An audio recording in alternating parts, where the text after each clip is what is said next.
So hello, I am দেব। তো আজকে বোল্ডিনন 250 mgর ব্যাপারে বলবো। এটার কি বেনিফিট, এটার কি সাইড এফেক্ট, কতদিন আমাদের বডিতে থাকে, এটা কি বাল্কিংয়ে ইউজ হয় না কাটিংয়ে ইউজ হয়। তো ফার্স্টে বলি এটার হাফ লাইফের ব্যাপারে। এটা 14 দিন আমাদের বডিতে থাকে। আর বোল্ডিনন আমাদের বডিতে ওয়াটার রিটেনশন করে। তো ফার্স্ট বেনিফিটের ব্যাপারে চলে আসি। লিন মাসেল দেয় আমাদের, তারপরে মাসেল রিকভারি ফাস্ট করে, লিভার কম টক্সিক, তারপরে ইনক্রিজ অ্যাপেটাইট, IGF-1 রিলিজ করে, ওভারঅল বডি ফ্যাট বার্ন করে, মাসেল গ্রোথ করতে সাহায্য করে, ইনক্রিজ নাইট্রোজেন রিটেনশন, তারপর প্রোটিন সিনথেসিসটাকে বাড়ায়। আর্নল্ডের এটা ফেভারিট ড্রাগস ছিল। তো এবার সাইড এফেক্টের ব্যাপারে কিছু বলি।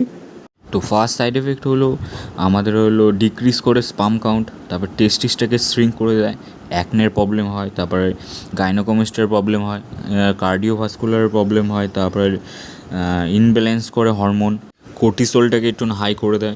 তো এটা চলে আসি এবার বোল্ডিননটা কীভাবে ইউজ করা হয়।